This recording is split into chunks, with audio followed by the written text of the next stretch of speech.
Hola, hola. Estamos precisamente en nuestro curso de regularización, precisamente para las chicas que no estuvieron en el inicio de la materia. Evaluación psicopedagógica 2. Los criterios de evaluación van a ser prácticamente los mismos de la otra para que no les afecte mucho, no se quiebren la cabeza y estén al pendiente del desarrollo de las actividades. Actividades de aprendizaje 50%, portafolio de evidencias 20% y un examen 30% que tiene que ver con cuestiones puramente conceptuales. Así es que van tomando nota, por eso aquí la grabación, para que no quede ningún cabo suelto. Tenemos el objetivo de el curso. Al terminar, ustedes diseñarán estrategias de intervención psicopedagógicas adecuadas por medio de la identificación de los diferentes trastornos del aprendizaje para generar soluciones a los problemas psicopedagógicos en los contextos escolares. Aquí el objetivo, vamos a bajarle un poquito de nivel, como ya lo hemos comentado en otras ocasiones. ¿Por qué? Am, si bien es cierto, ustedes van a intervenir pedagógicamente, pero no psicopedagógicamente. ¿Por qué? Porque ustedes no están estudiando psicopedagogía, sino ciencias de la educación. Así es que ustedes van a tener que esperar a que esté un informe psicopedagógico para poder actuar.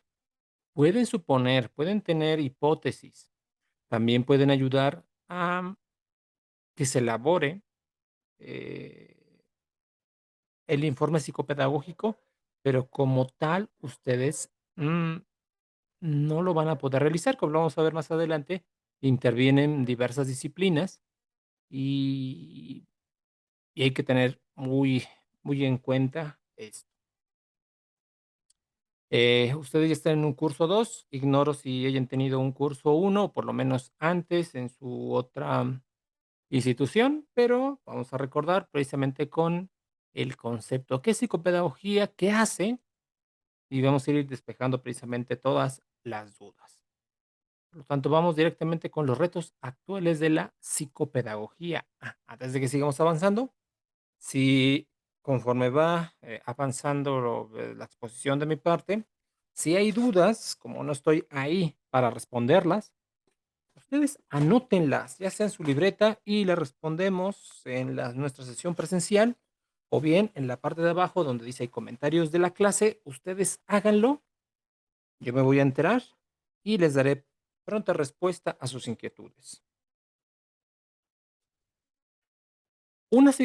La psicopedagogía es una disciplina de carácter interdisciplinario,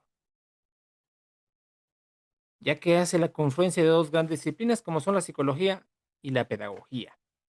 Bueno, ¿por qué aquí dice que es una disciplina? Porque su cuerpo de conocimientos em, tiene que ver precisamente el conocimiento de otras ciencias o disciplinas. Pues cuando hablamos de psicopedagogía, tenemos que hablar de psicología, de pedagogía, parte de biología, concretamente neurología, un poco de sociología, un poco de estadística. Así es que todos esos conocimientos ayudan a que la psicopedagogía pues sea una realidad.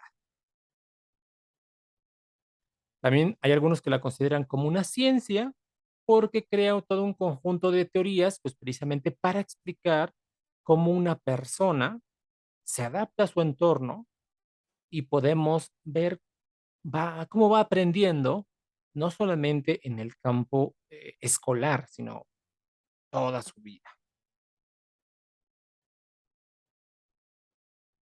¿Cuál sería el objeto de estudio de la psicopedagogía? Pues todo lo relacionado con el proceso de aprendizaje. Como se darán cuenta, se centra precisamente en los aspectos cognitivos, afectivos del alumno. Aquí vamos a ir viendo sus características. Y también dejamos aquí algunas preguntas para que ustedes les ayude a reflexionar y vayan precisamente construyendo parte de la psicopedagogía. Por un lado, la modalidad. ¿Cómo se aprende? ¿De forma presencial? ¿De forma virtual? ¿O bien online, a distancia? Y así como ustedes ahorita ya lo están experimentando, ¿de forma asincrónica o de forma sincrónica? La sincronía se refiere precisamente a destiempo. En el caso, ven un video, un tutorial, no están enfrente precisamente del instructor, del docente, y por lo tanto es asincrónico. La mayoría de las clases tradicionales, incluso parte de en línea de lo que estuvimos viendo en la pandemia, fueron sincrónicas. Por eso se pedía que el docente se conectara, porque está la idea de que para que el aprendizaje se dé, necesariamente debe de existir una relación y obvio que esté en sincronía en tiempo y en espacio. Nos estamos dando cuenta que dependiendo pues precisamente de la modalidad, no es así en todos los casos. Los factores físicos, psíquicos y sociales. Hace un rato lo comentábamos, cómo va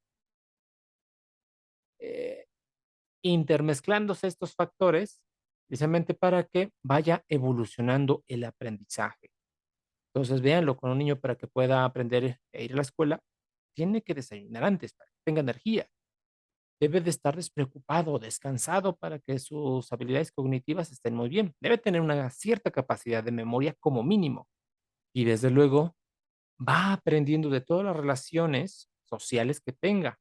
No son exclusivamente a los de la escuela, la familia, la comunidad, el vecindario. Todos esos factores ayudan a que las personas vayan aprendiendo. Causas individuales y grupales. ¿Cómo se producen las alteraciones? Un niño que haya nacido con un déficit, ejemplo, en cuanto a su alimentación, a sus nutrientes, pues va a tener un efecto a corto, mediano y largo plazo. ¿Cómo es que un niño nace, crece en un seno en donde se valora la educación? Pues aquí hay una variable, pues precisamente para que el niño aprenda y aprenda muy bien, pero todo lo opuesto, en un ambiente en donde se rechaza la educación, se les ve mal a aquellos quienes estudian, va a afectar en su comportamiento y en su forma de pensar. Diagnóstico y tratamiento. ¿Cómo se reconoce las alteraciones y tratarlas? Por eso, en este caso, es el curso para que ustedes lleguen a reconocer esas características o bien esas alteraciones que ya pueden presentarse y por lo menos recomendar la canalización, en este caso de los alumnos a otras instituciones, para que se haga una evaluación si es que no se ha hecho, o bien que nos ayuden a encontrar las formas de trabajo, que sería el tratamiento o bien la intervención, que como docente puede hacer para que se dé esto de la educación inclusiva. Por lo tanto, ya lo hemos mencionado, pero lo vamos a dejarlo muy claro. ¿Cuál sería el objeto de estudio de la psicopedagogía? Pues el sujeto que aprende. ¿Qué es lo que está pasando dentro de él? Anímicamente, cognitivamente y desde luego socialmente, sus relaciones. Ahí lo tenemos en otras palabritas. El objeto de estudio de la psicopedagogía es aplicar teorías y descubrimientos de la psicología, de la investigación y de la orientación, del aprendizaje y estudia las leyes psicológicas de la enseñanza y la educación. Por lo tanto, para hablar del campo de acción o de intervención, lo podemos clasificar en tres áreas. La primera sería la psicología de la enseñanza, como lo vimos anteriormente, aborda todo eh, con respecto a la formación de hábitos, conocimientos, habilidades y el desarrollo de la inteligencia. Un segundo punto lo tenemos en la psicología de la educación, en donde se centra cómo se conforman esos valores morales, precisamente en los que viven las personas y que ayudan o bien favorecen el proceso educativo. Y entonces esto es una realidad. En zonas en donde no se valora, no se le da la importancia a la educación, pues no hay escuelas o sencillamente si las hay, van cerrando.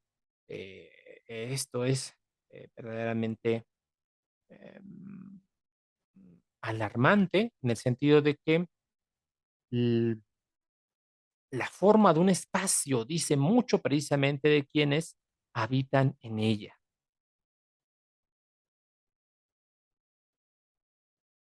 La psicopedagogía y teniendo en cuenta esas alteraciones, aquí tenemos precisamente la clave para poder identificar si es que existen o no esas alteraciones. Y tiene que ver precisamente con la adaptación al cambio.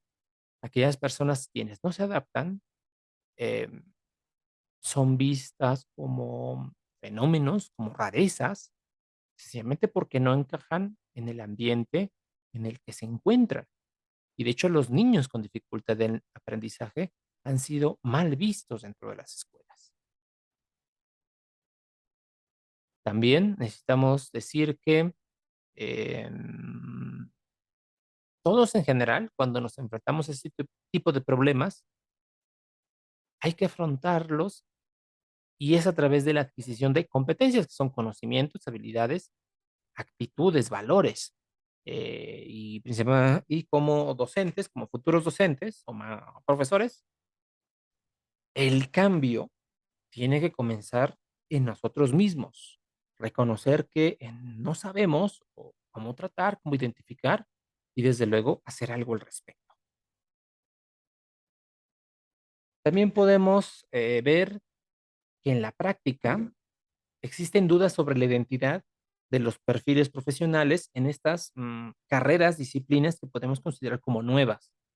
Si ustedes tienen conocidos como docentes y que ya tienen, digamos, ciertos años, más de 10 años de servicio, pregúntenle: Oye, tú que estás en la educación, ¿qué hace un psicopedagogo? ¿O hay psicopedagogos en el lugar en donde trabajas?".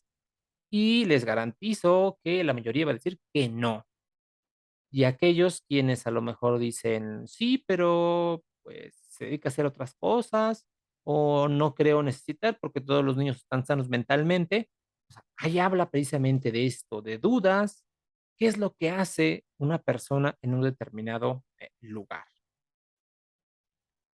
Con respecto a este último punto, vamos a ver al psicopedagogo en los equipos de trabajo educativo, ¿qué es y qué hace? Su papel es ayudar y superar las dificultades que poseen las personas en los centros educativos. No se reduce exclusivamente al trabajo con niños. Por ejemplo, en una universidad como la que están, también debería existir un psicopedagogo, porque a lo mejor alguno de ustedes ya identificó que tiene problemas para aprender, tiene deseos, tiene la famosa motivación, tiene los recursos para, pero ni aún así es posible. En consecuencia, un psicopedagogo tendría la tarea de investigar qué es lo que está ocurriendo. Por lo tanto, el psicopedagogo es el encargado de interpretar, evaluar y diagnosticar una intervención directa en los alumnos. Como se los decía al inicio, ustedes como docentes, como profesores, ustedes sí pueden ayudar al psicopedagogo a hacer esa interpretación, esa valoración, y si brindan información oportuna, desde luego también que podemos decir que ustedes están ayudando en el diagnóstico. Se encarga de una propuesta curricular, hacer las modificaciones. Ya hemos dicho en otras sesiones que nos dan un plan de estudios, por ejemplo, procedente de una asignatura y que ya viene con determinados objetivos, unos objetivos que los marca el currículum. La labor del docente es hacer los ajustes necesarios para que por lo menos se alcancen los objetivos. Pero aquí, ¿cómo hace el docente para hacer esos debidos ajustes? ¿Le nacen de su propio ser? de su propia naturaleza, de su propia gana, lo correcto sería que esas modificaciones provengan de un informe psicopedagógico que está hecho por un profesional respecto a esa área. Entonces, no es nada más cambiar por cambiar. Vayamos a las funciones. ¿Qué es lo que hace un psicopedagogo? Atiende las necesidades de un grupo heterogéneo, es decir, de un grupo conformado por diferentes alumnos con diferentes características y en consecuencia con necesidades educativas particulares. Es por eso que un grupo no debe ser numeroso, o al menos no debería, pero eso contrasta, choca con la realidad y más en las instituciones de educación privada, y no importa los niveles. La orientación académica y profesional es otra de sus funciones, pues ayuda a identificar cuál es la vocación, el llamado, pues, precisamente que tienen ciertas personas para realizar una actividad. Escúchame, realizar alguna actividad no significa que todas las personas hayamos nacido para ir y estudiar una carrera. Eso jamás, eso no existe. Así como no todos podemos bailar de forma profesional, pues lo mismo ocurre con la educación, como la educación en general. Entonces, hay que aceptarlo. Hay personas que no pueden aprender.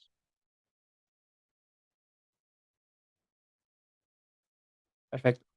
La formación de valores, la resolución de conflictos y el aprendizaje de habilidades sociales es otra de sus tareas, y lo hace precisamente a través de la concienciación, precisamente para que todos estén por sabidos y sean responsables.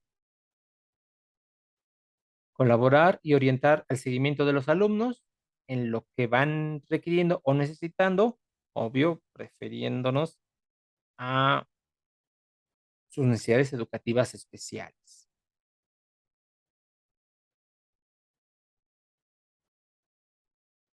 ¿Qué características debe tener un profesional en psicopedagogía?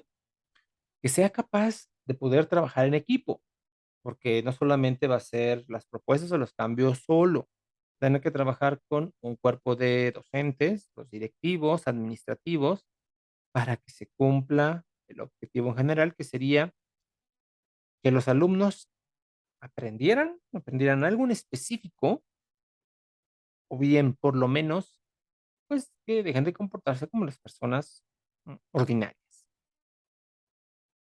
Capacidad de empatía con otros.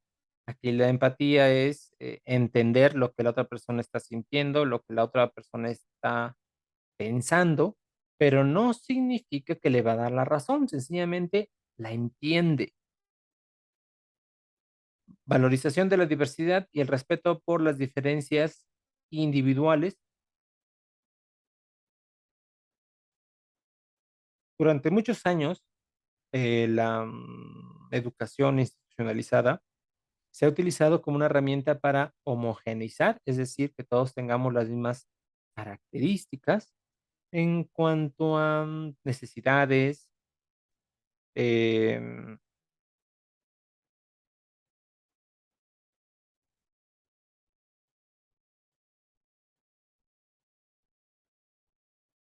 formas de pensar,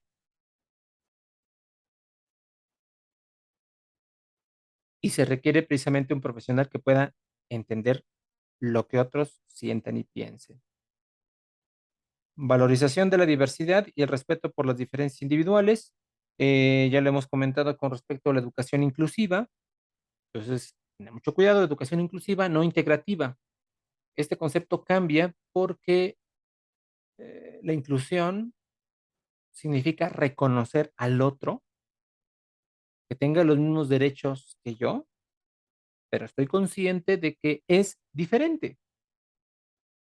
Y por último, compromiso con el aprendizaje de todos los y las estudiantes, tener un comportamiento profesional.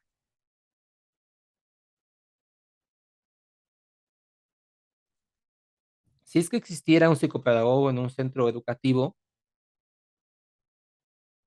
¿cómo sería su trabajo? Entonces, el aula está conformada en primer lugar por el profesor titular o bien profesor, profesora de aula respectivo. Un profesor de educación especial o diferencial o bien un psicopedagogo. Entonces, si van haciendo cuentas, ya llevamos 2. También puede ser parte del equipo otros profesionales asistentes. Puede ser un psicólogo educativo, un fonoaudiólogo, un foniatra, además de asistentes del aula. Entonces, si estamos hablando de un grupo de, vamos a exagerar, unos 20, pues sí debería de haber más de un titular, pero vemos que eso en la realidad no es posible. Ahí se requiere, obvio, pues demasiada gente para prestar atención a todos los estudiantes. Recuerden, si hay preguntas, hay dudas, hay comentarios, en el cajoncito, váyanlas anotando. El psicopedagogo y la acción social. ¿Qué significa eso? Como lo hemos mencionado, un psicopedagogo podemos verla de las 2 formas. Es un psicólogo que sabe y le gusta, en este caso, meterse en el campo de intervención de la pedagogía, pero también se puede ver a el psicopedagogo como un pedagogo que se interesa por cuestiones psicológicas.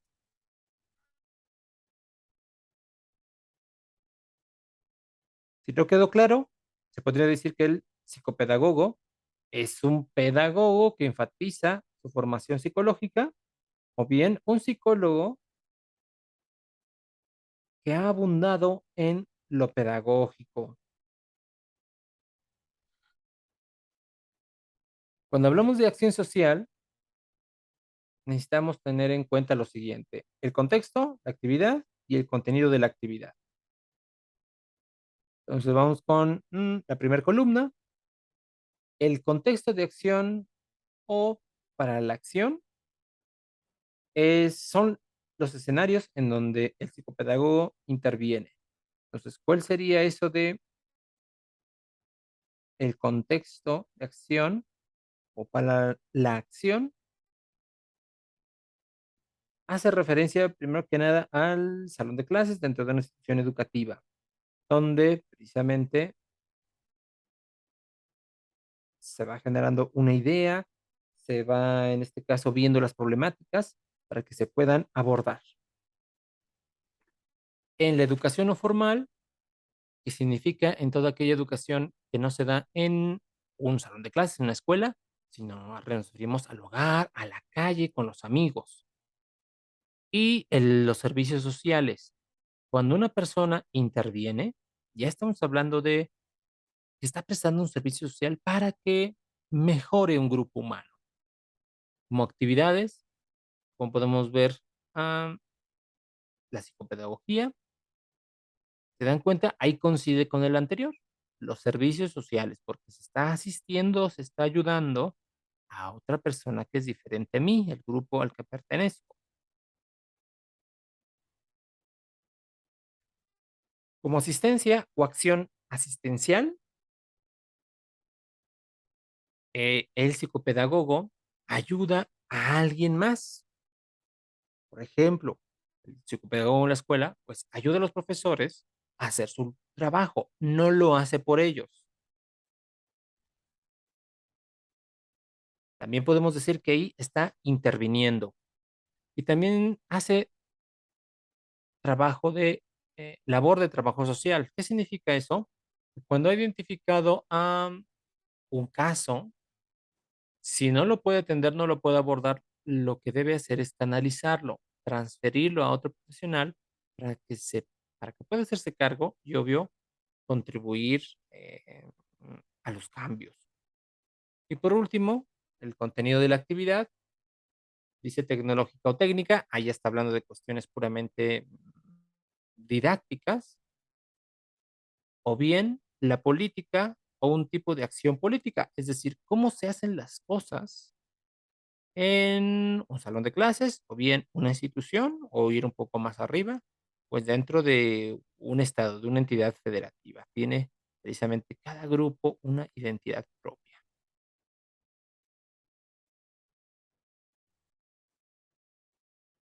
Vamos a hablar ahora de la evaluación psicopedagógica. ¿Qué cosa es? Ahí lo tenemos con un pequeño esquema. Entonces, eh, la evaluación psicopedagógica, como lo hemos mencionado, tiene que ver con la psicología y la psicotecnia. ¿Qué sería la psicotecnia? Pues aquella parte técnica, tecnológica de la psicología que nos permite obtener mediciones, obtener un panorama general a través de pruebas objetivas. Y la psicología pura hace referencia, pues, a un conjunto de teorías que tratan de explicar el comportamiento. Esto da como resultado métodos psicológicos y podemos dividirlos en dos grupos. Las técnicas psicoléxicas, que hace referencia a la entrevista, plantear preguntas, precisamente para que se vaya descubriendo la verdad, incluso también parte de la observación. Por otro lado, tenemos las técnicas psicométricas que se encargan de medir variables para probar o desmitificar su veracidad. También la evaluación psicopedagógica toma en cuenta el comportamiento o bien la conducta, la personalidad y las actitudes de cada uno de nosotros.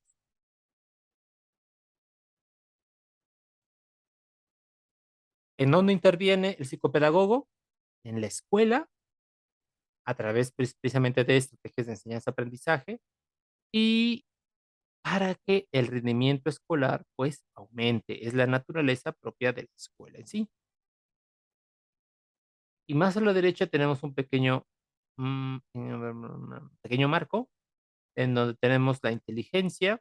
Está íntimamente relacionada con tres aspectos. Número uno, las aptitudes, lo que podemos o no lo que podemos hacer. Dos, los intereses.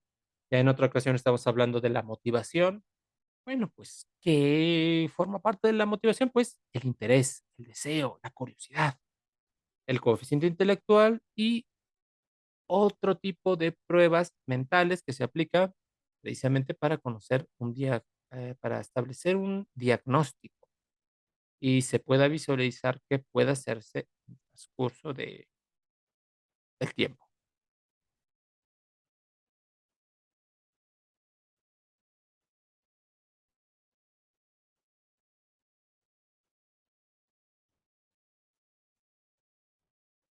Por lo tanto, el diagnóstico psicopedagógico es una parte de la evaluación educativa.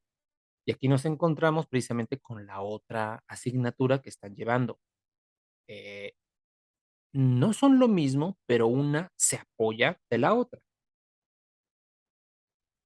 Para establecer un diagnóstico, y recuerden lo que hemos mencionado acerca de él, se necesita recoger y analizar información, y eso ya es evaluar.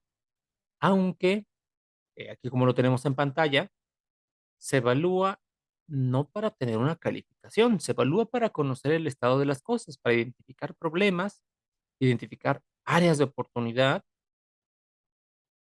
que desde luego eh, se van a trabajar con diversas técnicas y se permita y se llegue así al cumplimiento de los objetivos de la educación.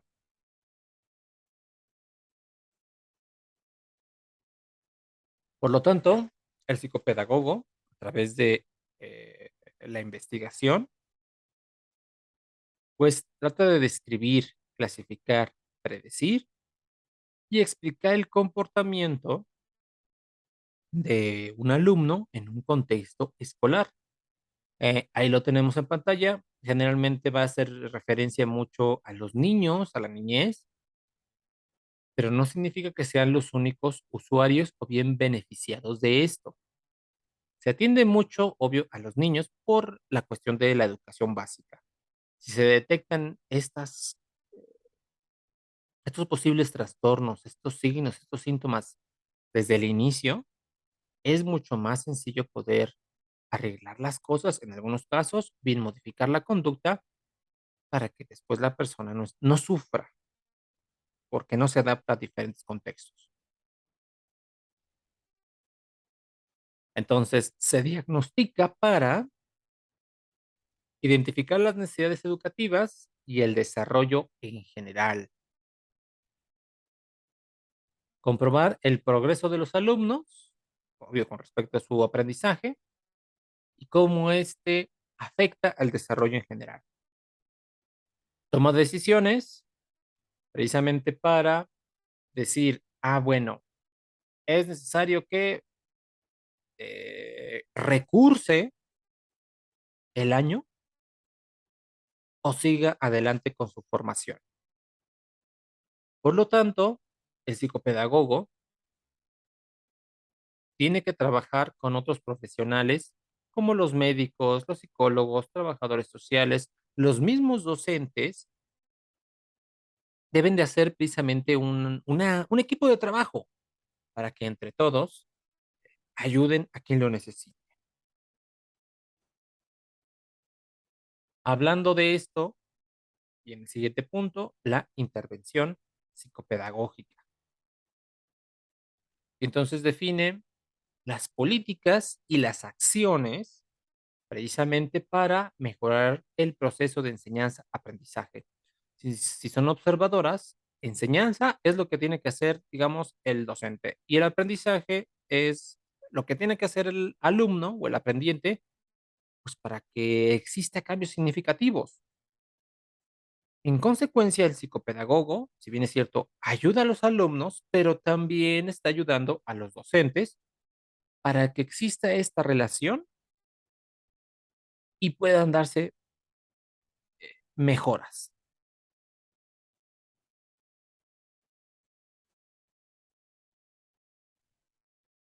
Por lo tanto, vamos a ver rápidamente los tres objetivos principales de la psicopedagogía a través de la intervención. Número uno, comprender el cómo se genera la intencionalidad del estudiante. Entonces, ¿cuál es la intención de que alguien aprenda? ¿Para qué va a utilizar ese conocimiento? Es el desarrollo de esas habilidades, etcétera. Que algunos dirán, tiene que ver con los aspectos motivacionales. Desde luego, la motivación encierra en sí una intención. Ser capaz de diagnosticar desde el principio del curso el nivel de intencionalidad experimentado por los estudiantes a través de ciertos marcadores. Recuerden lo que vimos en este caso con evaluación educativa. Se pretende medir, se pretende dar cuenta de algo. Para ello hay que establecer ciertos indicadores o marcadores para que yo pueda dar cuenta de que algo está existiendo, de que hay problemas en algo y se pueda intervenir posteriormente. Examinar el impacto que tienen dichos marcadores en el aprendizaje y el rendimiento del estudiante. Pues vayamos a los contextos naturales del desarrollo en la intervención educativa. ¿Qué significa? En dónde va a trabajar el psicopedagogo. Ahí los tenemos, la familia y la escuela.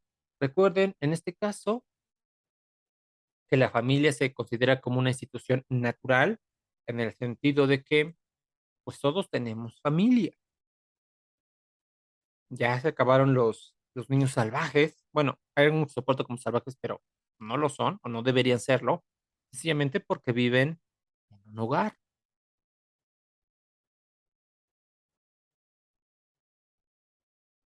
La función de la familia es educar el carácter. ¿Y qué es esto de carácter? el dominio, pues, precisamente de los impulsos, de los deseos, y eso debe serlo la familia.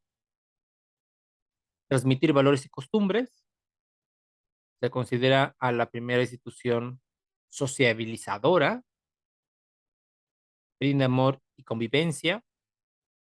La familia se basa en relaciones interpersonales íntimas y desde luego podemos decir que es un ambiente informal, natural y espontáneo. Eh, no existe un manual para decir cómo debe comportarse un padre, una madre, uno de los hijos, hijo mayor, hijo menor. No, no existe tal. Por lo tanto, el tener y el crear una familia, pues muchas veces se trata de improvisación. Se van resolviendo las situaciones conforme van apareciendo. Por su parte, la escuela es una institución pública, es decir, fue creado, es algo totalmente artificial. Brinda educación intelectual, no forma el carácter, transmite conocimientos académicos y tenga mucho cuidado con esa palabra de transmisión. Eh, debería ser sustituida por difunde, brinda amor y convivencia, obvio, otro tipo de amor. O sea, es un amor fraternal. Eso sí puede ser la institución educativa. Es un espacio para que se den las relaciones grupales e individuales. Y desde luego es un ambiente formal para que las normas, las reglas se cumplan. Es algo así como una especie de laboratorio en donde se practican muchas de las características de las relaciones interpersonales. Debe de existir un informe psicopedagógico y un dictamen escolar, pues precisamente cuando se ha detectado a una persona con necesidades educativas especiales, y se requiera precisamente que se dé la educación inclusiva. Y entonces aquí el docente necesita saber qué fue lo que pasa, hablado del diagnóstico, qué fue lo que pasó, qué se hizo al respecto, si es que se hizo algo, y si no, pues para comenzar ese trabajo. Por lo tanto, el informe debe ser integrador. Ya lo habíamos mencionado, ¿no? Intervienen diversos profesionistas. Entonces, un informe psicopedagógico debe tener apoyo en la medicina. Una persona que se haya detectado con necesidades educativas especiales necesita una revisión médica para saber su salud. A lo mejor es momentáneo, se debe al consumo de alguna sustancia, se deja de consumir eso y entonces la persona llega a la normalidad. Entonces sí, hay que tener en cuenta muchos aspectos para poder establecer un diagnóstico real.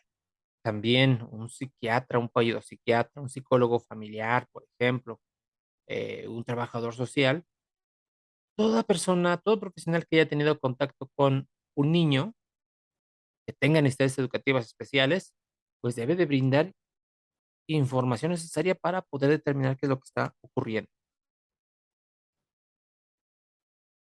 Tiene un carácter procesual porque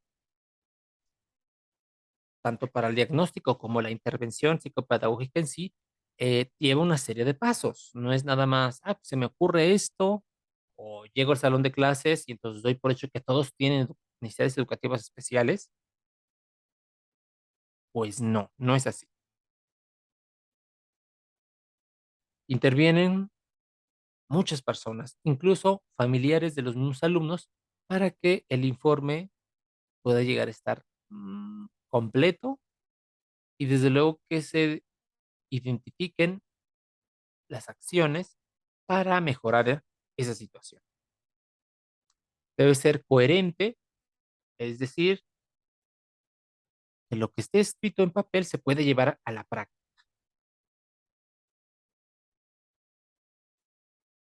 Debe ser planificador porque está conformado por estrategias. ¿Qué debe ser el docente? ¿Qué debe ser el alumno? ¿Qué deben hacer los padres en casa, los hermanos? Y este informe debe tener esta parte. Debe ser contextualizado precisamente para ver si ese comportamiento extraño solamente lo tiene en un lugar, concretamente la escuela, o es un patrón repetitivo, un modus operandi y prácticamente va creciendo. Es muy difícil que disminuya. Ese tipo de situaciones va creciendo. Debe ser exhaustivo, es decir, que tenga calidad y cantidad. Ha de ser riguroso porque de hecho se basa en el método científico para la recolección y en el análisis de la información y por lo tanto no debería quedar cabida para las especulaciones o las suposiciones. Ha de ser participativo, profesor, psicopedagogo, familiares, los mismos alumnos o incluso otras instituciones que no tienen nada que ver con la escuela, como por ejemplo un centro de rehabilitación público o privado.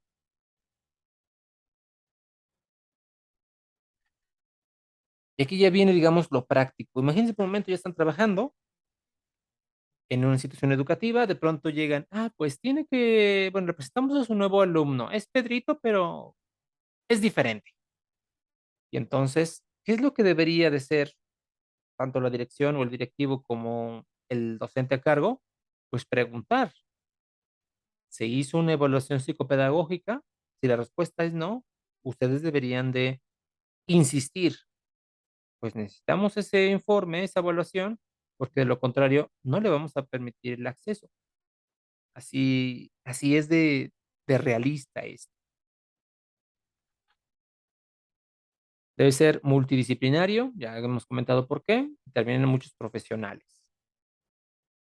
Ha de ser ponderado, es decir, que este informe psicopedagógico y con la propuesta debe de ir paso a paso para que vaya encontrando la forma de trabajar idónea y que incluso pueda colaborar una con la otra. Mm. ¡Oh! Hemos terminado la unidad número uno. Si no me equivoco, nos queda una, una o dos pendientes. Bueno, ahorita lo vemos. Si hay preguntas, comentarios, escríbanlo en la cajita de comentarios para que se pueda trabajar. Y desde luego, vamos a seguir avanzando para que puedan hacer sus actividades de aprendizaje pendientes. Entonces, nos vemos en la unidad número 2.